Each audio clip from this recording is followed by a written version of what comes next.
Hey guys, welcome to my FIFA 21 review. I've played the game now since Tuesday, so I've had like a full flesh of all the modes now. Got us to grips with everything that's new in the game and the features that are good and what the things that are bad in the game. So overall, I've had sort of like a positive slash negative experience with the game. It does things well that FIFA 20 doesn't, and then it also does things that I still don't find FIFA does fully well. So I'm going to talk about all those. So I'm going to go through gameplay first, and then I'm going to go through each of the individual modes that have had like minor to major changes in the game, and just sort of say what I think about them and like how they sort of impact their modes. So I think the first stop we're going to go straight through to the gameplay, the most important part. The gameplay feels very responsive. I feel like the players sort of respond more to what you get, like we say if you go to pass it, it's just more snappier pass. If you go to tackle, it just feels like a more impactful tackle, and overall it feels like the dribbling they brought into the game. So obviously they had this new system in where it's a lot more tighter dribbling, and it definitely feels like it comes into play, especially with the players with the higher dribbling stats. So it's really good to see, and it's really good to feel. So obviously you got the players with the higher rating, and you got the lower players with the lower ratings, and you can definitely sort of differ between the two players. You can really feel like one's really world class while the other one is just like average. If you understand what I mean. So that's really good. But on the negative on the side of that, the defending is still pretty awful. So this is a thing that FIFA never really gets right. If they get the attacking sense right, they don't get the defending sense right.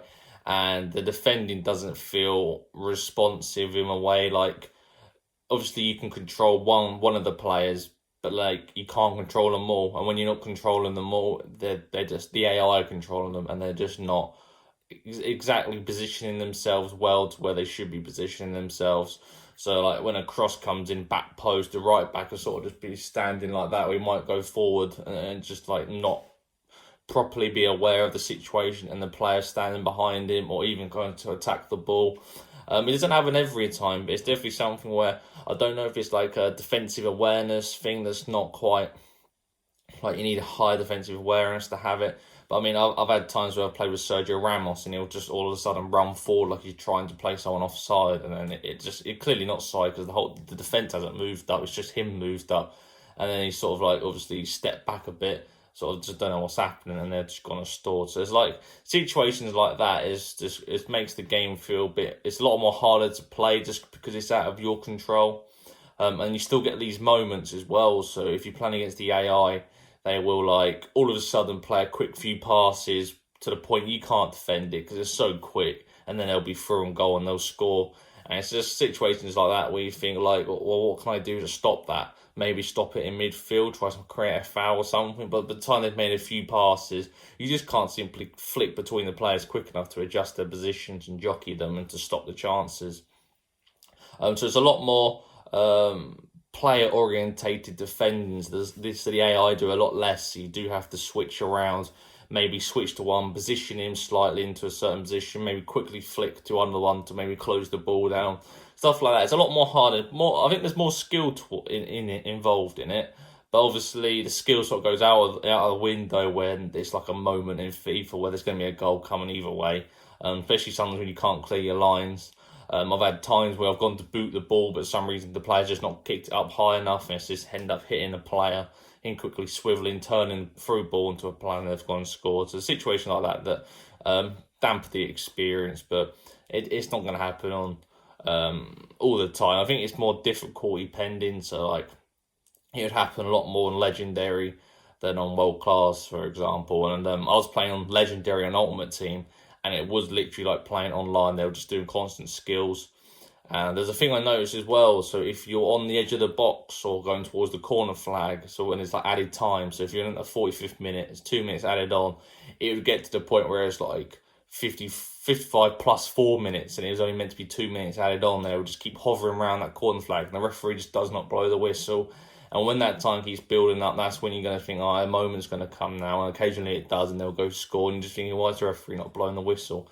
So there's times like that are really annoying, and like really ruin the experience of like that realism that you want FIFA to sort of give you, really.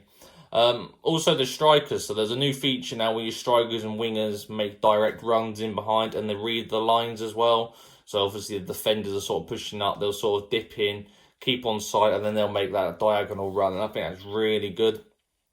It's really good to the fact that defenders don't feel like they're very well good at defending.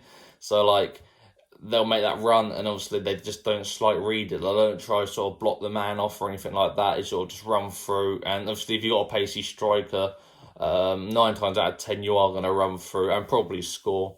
So that's really OP in the game. I feel. I don't know if they're going to tone it down or not.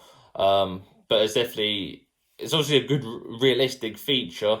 But I think like when you got this sort of feature, it needs to be backed up with some really good defensive awareness and like defensive abilities in the game that I just don't feel like this game has. That's just my personal opinion. Obviously, I'm sure others enjoy the defending. But I've noticed as well where a player from the other team, say midfielders, play the ball to the strikers, that one ball would take out 3 of my midfielders, and that was with using 2 CDMs. One ball, so my back four's here, my midfield's here, there's 2 strikers here, one ball into them, and they're on the attack, and I can't switch back to my 3 midfielders to get back and try help the defence out. So it sort of ends up in a 4v2 situation, and then obviously they'll have their wingers coming in, and it sort of ends up being a bit of a counter-attack, and more or less it normally does end up in a goal on the harder difficulty, because it is really hard to defend it, because obviously once you have a centre-back, if you use a centre-back to come forward, so obviously try win the ball, you leave that space in behind, and that's when one of them will make a diagonal run. So it is really clever from the attacking sense of the game that they will read, okay, there's a gap here, we'll go through here, and there'll be space. But it's just the defensive frailties where, like, that defender should read there's a gap and go with that runner. It doesn't quite work like that. So I'm sure that'll be something they'll probably end up doing in FIFA 22 to make us buy the game again, really. And yeah, also Crossing's been reworked as well, which is really exciting because I do love crossing the ball and just being able to win headers. And obviously headers are back as well, so you can actually score a header. Crazy in a FIFA game. But you can probably, depending on the stats of the crosser, so like Trent Alexander-Arnold has like really high crossing.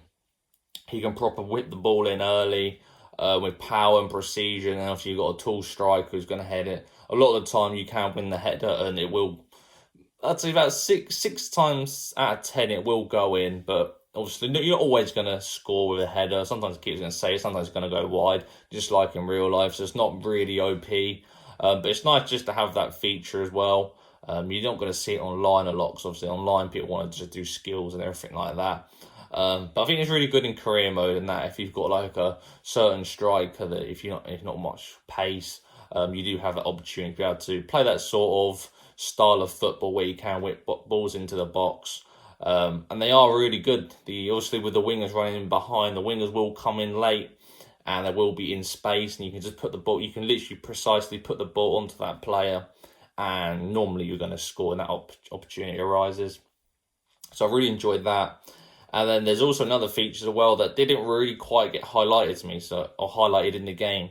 So it was quite weird when it happened, and I was a bit confused what happened. But then I sort of figured it out, and it was so on PlayStation, if you press L3 and R3, obviously it'll be the same on Xbox. Push both analog sticks down, and your player will have like a little red sort of like target above their head, and that means when you pass the ball, you're still going to be controlling this player.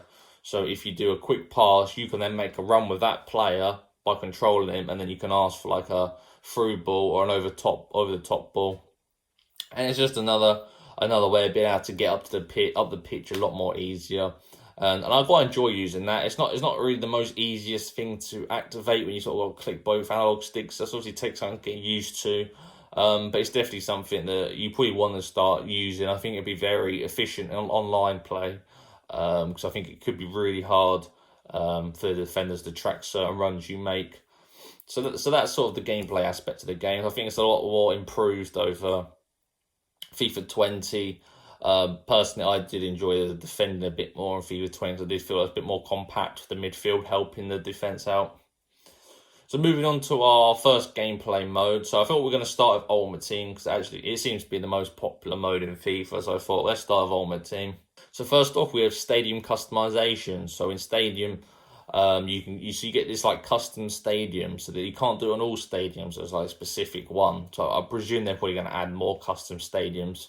And I believe they might add like tiers. You can build the stadium up as well, but that's locked at the moment as an objective. So I'm hoping they're going to add that, so you can like add more capacity, make your ground louder.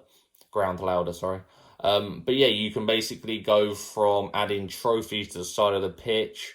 You can go and have like certain music play when you score a goal. You can have certain crowd chanting. So you can have like the Arsenal crowd or the Tottenham crowd chanting.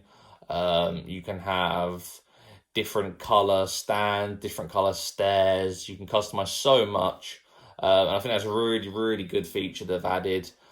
Just to make that, obviously, you've got your own ultimate team, but you need the own ultimate stadium as well. So it's really cool they've added this feature. It's a feature I've always wanted in career mode. So I remember one of the really old FIFAs, must have been from like FIFA 10 or something, where you could actually upgrade your stadium by spending money. And that was a feature I'm really surprised they took out, because they could have like built on that and obviously had more of a visual look to it, of the stadium built up. But it's nice that they brought it back in Ultimate Team, and I'm presuming we're probably going to see something like that in FIFA 22 in career mode. But it's a really good start. There's a lot to be able to work with that. You also get customization options from completing objectives as well as impacts as well. So yeah, so you should open your normal gold packs and that. You don't always get them. They're quite rare to see, but occasionally you might get like a new colour for a stand, or you might get a new chant. So that's really nice. One of the new modes they've added is live foot friendlies.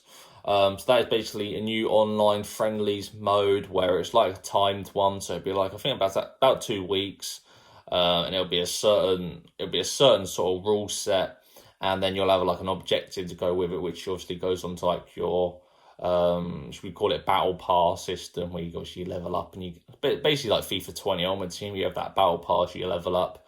So these objectives also work towards that, and it's just something different, just to mix the old gameplay loop up. If you're a bit bored of playing normal games, you can go into your friendlies and then play like a certain rule set game. So that's quite cool to see, and obviously it has the objectives, which is nice. But yeah, then we also have community challenges as well. So like the battle pass, like we called it, there was also community battle pass, which is about 5-6 levels long. It's basically the whole of the FIFA community on your platform has to work together and basically unlock each of the tiers to get that item for the community. So these are basically challenges and objectives that you have to complete, and then them XP will go to like the group community XP bar. And once you've leveled that up, you'll go all the way along. So it's really easy actually to unlock the items when everyone's participating. It seems to go really fast. And you also do get XP to go towards your own like battle pass as well, and you get like 300 to 500 XP, so you get a good amount there. And the awards for this season are like cosmetics towards your stadium as well, so that's really good to see. Maybe they'll add like players in there eventually, maybe. I'll presume that'll be a bit later on in FIFA. But yeah, hopefully they'll keep adding these sort of cosmetics so we can obviously change our stadiums, have really cool features. And that's sort of it in Ultimate Team, really. The major changes that I've noticed when playing it. Obviously, I don't really play online, so I can't really give you much of what the gameplay is. I played the one online friendly. The team I come across was pretty OP. They had like Timo Werner. They had Bale. I don't understand how they had all these amazing players, but let's just say my Ultimate Team was in like the early stage of me building it, so I got pretty much smashed. But I did score a nice header from a cross, so that was nice to see that crossing works online as well. So that was good, but mainly I play squad battles. So you actually can play, so this is a feature that's been disabled, but it is in the game. So if you play 30 squad battle games, it does give you a placement for the online divisions. So this is a new thing they've added. But I can't actually give like a full definition of how well it works, since they've disabled it for it not working. So it's a new thing that doesn't exactly work straight off the bat.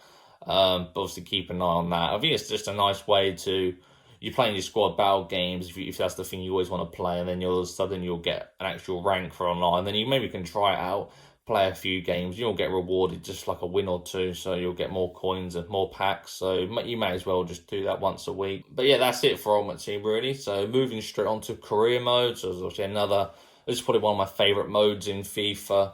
A mode that doesn't really get a lot of attention since obviously EA don't think it's got much of a player base and it's not their main focus of income, obviously because they want packs and people buying packs. But career mode is like your realistic football season. So just going straight through of creating your character into the actual mode. So I saw no changes in character customization on the clothing. It's literally copy and pasted all the same clothing items. You still got the jackets that sort of sit where they're sort of like flat shoulder pads, and it's just like really awkward looking, like Frankenstein looking body to manager, really weird. But yeah, after that, you can actually customize your like settings for the season on that. So, or for your career mode. So normally, these one of the things in here is what you actually buy with your like I think it's like EA currency or something. You know the ones you get where you level up and you get these currency at the bar. You've probably know you got about 300,000 or something you can spend. You can only do like financial takeovers and that. That shop seems to have gone this year. But obviously, if you did like the financial takeover, that is actually now a setting, so you don't have limited ones for your whole FIFA like season or your career or till FIFA 22, for instance. So you can now just select the setting of having a financial takeover in the first season. So that's really cool. So you don't have to purchase anything to be able to get that and have extra money. So that's one of the settings, and then you also have a setting now where you can have negotiation strictness. So maybe if you go towards a certain player to go buy on like a loose strictness, it'll be easier to purchase them. Then if you've got like a really tough one, they'll be more demanding on how much money they want, and if you're not going to give you that money, they're probably going to storm out. So that's good to see. I just played it on sort of normal because I thought that's sort of more the realistic one. But I mean, if you want to have like sort of challenges or challenge with your friends, and that is a cool feature there. The next one I'm going to talk about is sim matches. So when you see a match now, it's a lot like Football Manager. So when you go to sim and match, you obviously goes into like the screen where you got your two lineup of the teams, and then it comes off like a sort of like a pitch in the middle, and it's like a 2D display of the match. So you see all like the red dots moving around the players' names. I think that's really cool because it gives you more of a manager's feel in FIFA instead of just skipping the game. I remember again on the old FIFAs, you'd be able to sim a game, sort of watch what's happening with like the text coming up, and then you'd be able to jump in. So again, they've added this again finally, where you can jump into certain situations like a free kick or penalty, or you can just play the game. As well as you can make substitutions, you can change the tactics of your team. And so you just get a lot more of that manager sort of feel being on a touchline, even though you're not watching the game. But if you don't want to play the game, you don't really want to sim the game to the end, even though that is an option, you can do this sort of tactical look on the game in the sim mode. And I think that's really cool. It makes you feel more of a manager while not having to play the game. Personally, I enjoy playing the game more. But doing it this way will make the season go quicker if that's something you want to do. So it's good they've added that option now. Match sharpness. So match sharpness is a new feature where you have a number from 0 to 100. Starts at about 50, 55 when you join. And basically match sharpness is the higher it is, the more responsive your player is going to be on the pitch. So if they're at 100, they're going to feel pretty responsive, quick on the ball. Their stats are going to be high, and you're going to feel that player is a lot more better than a player with low sharpness. So say if they're on like 30 sharpness, they're probably going to be slow. They're going to have less stamina. They're going to feel sluggish. So that's a nice realistic thing they've added to the game. So you can get this sharpness up by training. Basically, it's all your preparation in the game. And that's another new thing as well with your weekly schedules. So weekly schedules are daily activities. So you've got your training. You can have individual certain training sessions you want to run. You can now introduce rest days into like your schedule. So you can have like a rest after a game, or you can have like a recovery session before the next game and that. So again, a lot more in depth manager feel to the career mode this year. So I think that's a thing where it feels like it does slow down, like the whole getting to each game, because obviously you do have to do this. You can sort of sim it, but you still have to sort of go through them pauses until you get to the next game. So it's one of those things that feel fun at the start, but it may feel like it gets a bit boring when you're like into your second season and it's starting to just drag on a bit too much when you don't really feel like you need to be doing these sessions. So it'd be nice if they added a feature. Maybe they can just sim that a bit quicker. Maybe on next gen it's just going to be a lot more quicker going to each day and like the schedule and just getting it quicker to like, obviously because the load times are still a bit slow in the game. So it'd be nice just to clean straight through and a lot more smoother. So development plans, again, another new feature they've added. So development plans, you can choose specific skills for each player that you want to improve. So you can give them like a training plan. So if you want to improve their attacking or like their striking of the ball, stuff like that, you can improve these on certain players. You can now stop the decline of veteran players, which is something I've always wanted. Because in previous FIFA, it's unrealistic for a player to start getting bad because of their age. When in fact, a lot of players nowadays actually seem to get better the older they get. So now you can train these players in a certain way to slow the decline down, so for like their pace, their stamina. So you can keep these players a lot more longer past, they normally retire around like the 33, 34 marks. And now hopefully we're going to start seeing players last like 36, 37. You can get like a much more playing time out of them and hopefully sort of create sort of like a feel like they've become a legend at the club because they've been there so long and be able to create more goals and win more trophies and that. So that's a really nice thing they've added. And they also added position change as well. So position change is basically I can go to any player in my team now and literally change them to any position I want. I mean, you could always play like a player out of position, but I think it may used to decrease their stats slightly, or they didn't always used to feel right. But now you can literally train a centre back to become a striker or a left back to become a right winger, which is a really, really good feature because it also changes their stats as well and it improves them to become that striker, so they won't have the same stats because they'll be improving. And it also basically you click on what position they want you to change and it'll be like an ETA. So I do have an example here. So I wanted Saka to become a striker, and he was a left back in the game, and it took 169 weeks. So that's just just over half a year, roughly. Oh no, apologies. No, 162 weeks is probably a couple of years actually. 52 weeks in a year. So yeah, it's probably about 3 years maybe. And obviously he's 19 in the game. 3 years isn't really gonna impact him too much. But also with the older players, this might be something you don't really want to look at.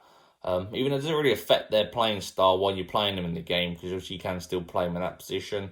But it's just a really good feature that just makes it much more realistic. You can see this when actually watching football in real life where players are playing in different positions. So it's great that EA have looked at that and added that into career mode so you have the opportunity to do that as well. And also I want to touch on the buying players. So this was a thing that I sort of noticed, but I've not seen other people notice as much yet. And it's a thing that I've always wanted in career mode because it was really annoying. And now you can just go and buy a player that's recently moved. So I literally just went on to transfer. I went to go buy Alex Telles from Manchester United, who's literally just moved a few days ago. And it literally gave me the option to literally go and purchase him straight out. So I think that's something that's so much better now because we used to always have to wait a whole year to be able to buy players recently moved clubs. And it's just like a whole year wasted if you wanted to buy a certain player. So now you can just go, like you can in real life, if players just moved, that club can go and loan them out. And so obviously you can now do that in FIFA as well. So that's another realistic change I've added. And the final one is clubs will now offer players in exchange for your player. So now you can obviously, if you go to sell a player, you might have an offer of 10 million plus a certain player. So this is something you could always do if you were purchasing a player, but never when you were selling a player. So now if you go to negotiate, you can also choose what player you want from their squad. So this is basically a reverse sort of feature, so you can do it while buying and you can now do it while selling as well, which is fantastic. So if you want to sell a player, you can do a swap deal for another player maybe you wanted in that team. So again, that's another positive. And I think overall for career mode, I think that it's quite a lot of features they've added finally that I always believed should have been in the game. I think there's still a lot of work to go, but it's definitely an improvement if they can keep building on this with FIFA 22. Keep bringing more and more features while keeping the same features in the game, and I think it's going to slowly start to build up to what career mode should be and what we expect career mode to be. So that was really nice. I really enjoyed career mode, and it's definitely something if that's the mode you go to buy FIFA for, I definitely feel like upgrading to this FIFA will give you such more a realistic experience in career mode. So moving on to Pro Clubs. Pro Clubs is a mode that is not very much touched on in most FIFAs. It gets the slight little change here and there. Nothing noticeable. But the changes this year, I think are nice, really nice changes, but I think there's still so much they can do. Compared to like what NBA 2K do with their sort of pros. And to be honest, what Volta does, which I'll get onto. So obviously Volta, you can customize your character, buy different clothing and that. And I still think that's something that Pro Clubs needs. But now in Pro Clubs, you are able to customize your team. So when you have like, you're in a squad and you have the 10 other players on the pitch at the same time, you can now make changes to their name. You can make changes to what they look like, how they dress.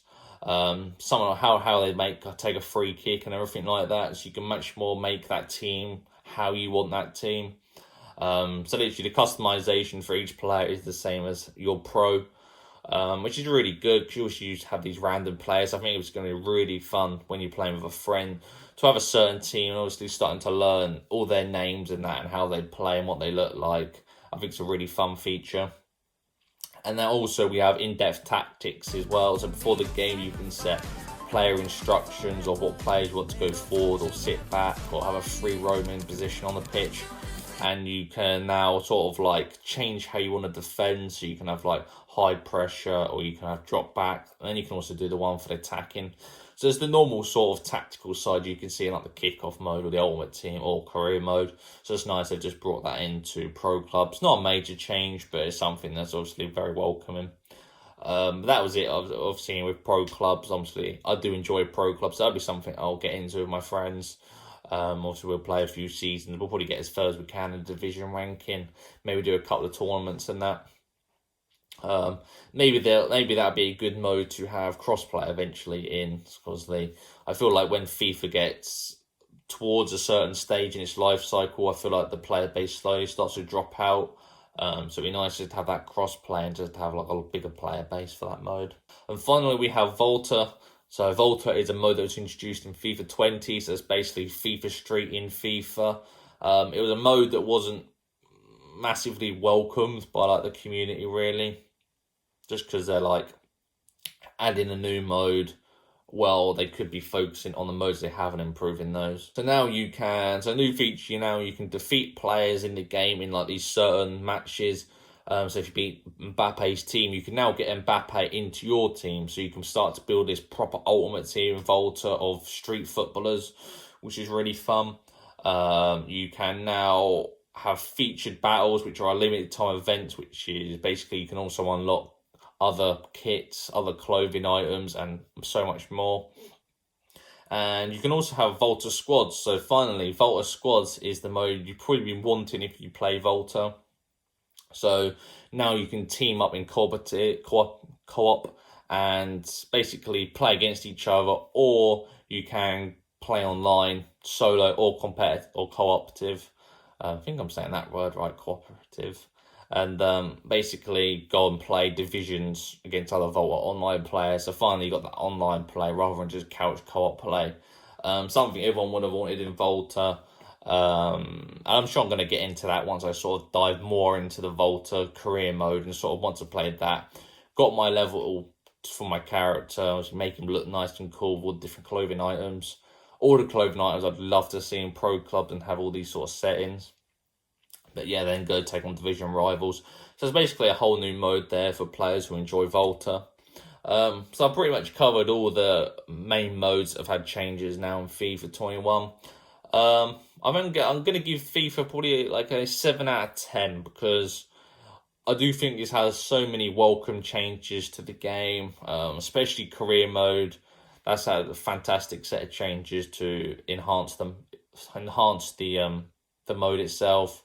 I feel like Ultimate Team having like the stadium features is something that's really good, and I think they're going to really nail down on this and just enhance it even more and more to pretty much to the point where you sort of pretty much customize your whole stadium and hopefully maybe create your own stadium at some point, like the shape and everything. So these are all the possibilities that may arise in this FIFA. Maybe we'll have to wait till next year, be another reason to go buy another FIFA game again. Again, the gameplay, I feel like the gameplay is fun. You're never really going to have like a nil-nil games, that style of FIFA. It's very quick-paced, high-scoring games and that. So I think it's probably going to be a lot more fun. Obviously, if you watch competitive FIFA games, I feel like they're going to be a lot more enjoyable to watch as well if that's something you're interested in. So yeah, I think that's a welcome change. I think a lot of players in FIFA enjoy the fast-paced style rather than the slow-paced, slow build-up where you don't get as much excitement. So I think that's a positive for the game. And yeah, I feel like there could be a bit more added in like pro clubs. Maybe they could have done a little bit more of Ultimate Team to give it a bit more of a refresh, maybe like a proper new mode rather than just like the live foot friendlies. I'd like to see some more offline features because I'm someone that likes to play like squad battles and that because I don't enjoy the competitive side of like the weekend league and that. So it'd be nice to see some sort of maybe like a career mode sort of league in Ultimate Team, that sort of style. Maybe have like a Premier League where you slot your Ultimate Team into the Premier League and you can sort of do like a season there or something. Just give the offline players like another option apart from squad battles. Just be really something I'd like. And basically just defending as well. I'd like to see defending revamped again. I want to see like centre backs actually tracking their man and that, and just being a whole lot more aggressive rather than just sort of just jockeying all the time. Where it's sort of you want your defender to feel like a proper defender who's in control, especially the ones with the higher stats. But apart from that, I definitely recommend, like I said before in one of my other previous videos, if you're not sure on FIFA, just get EA Play, $3.99 a month. You can give like a 10-hour demo of the whole game. So 10 hours is plenty enough to try all the modes and get a proper feel for if you're going to enjoy the game or not. And then I paid $54.99 for mine at game. I believe it is about $59.99 on the PlayStation Store. But if you do pick up physical, it is actually cheaper, which I always find very funny how much cheaper. Even though digital, we don't have the disc or the case, but there you go. So yeah, that was my FIFA 21 review. I hope you enjoyed the video. I'm going to be doing a lot more reviews this year. So we have Watch Dogs Legion coming out. We also have Call of Duty, Assassin's Creed, Cyberpunk, Spider-Man, Miles Morales. So many games to look forward to over the coming month. So yeah, I hope you enjoy the video and I'll see you very soon.